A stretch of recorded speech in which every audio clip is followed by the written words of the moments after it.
আসসালামু আলাইকুম ওয়া রাহমাতুল্লাহি ওয়া বারাকাতুহু। আশা করি সবাই ভালো আছেন, সুস্থ আছেন। সবাই জিজ্ঞাসা করেন মনির ভাই আপনার ইউটিউব চ্যানেলে ভিডিও দেন না কেন, আপনার ফেসবুক পেজে ভিডিও দেন না কেন? কারণ ভাই গত 24 তারিখ ভোরে 6টার দিকে অনুমানিত আমার ফোনটা হারিয়ে গেছে।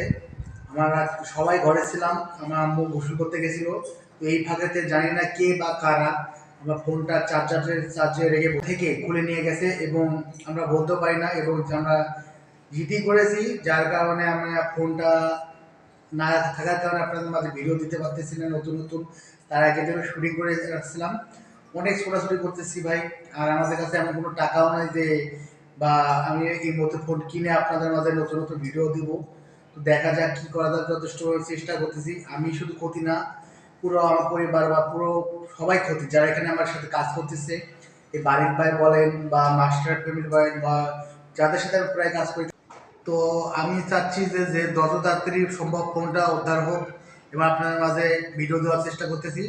সেটা হোক কালকে হয়তো বা একটু লগ ইন করার চেষ্টা করবো একটা ভিডিও দেওয়ার জন্য। তো তার আগে তো শুটিং করছিলাম কিন্তু ভিডিওগুলো দিতে পারিনি। তো বিশেষ না হলে বাড়ির ভাইয়ের মুখ থেকে শুনেন তার আইডিতে এবং অন্য আইডিগুলোতেও ভিডিও আমরা দিব।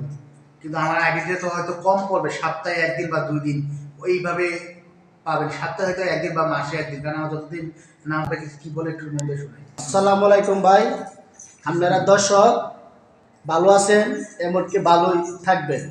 আমাদের মনির ভাইয়ের ফোনটা ঘর থেকে চুরে নিছে গা সকাল 6:30 বাজে। তখন এই ফোনটা খবর পাওয়া গেল না, কিন্তু আমরা জিডি করছি। জিডি করার পরে ফোন অনেক জায়গায় দেখছি, ফোন পাওয়া গেছে না। তাহলে মনে করেন যে আমরা জিডি করে আইলাম, তাহলে সময় গেছে 1 সপ্তাহ, 10 দিন, 1 মাস, এই তো মাসে 2 মাসও লাগতে পারে, কোনো শিওর নাই। আমাদের ভিডিওটা মাঝখানে অফ আছে, তাহলে আশা করি কিছুদিনের মধ্যে ভিডিও চালু হবে। চালু হয়ে গেলে আপনারা ভালো লাগলে আপনারা লাইক, কমেন্ট, শেয়ার আপনারা করবেন। ভালো লাগলে আমার কথা শেষ হলো। সুস্থ থাকেন ভাইয়েরা, ভালো থাকেন। আসসালামু আলাইকুম।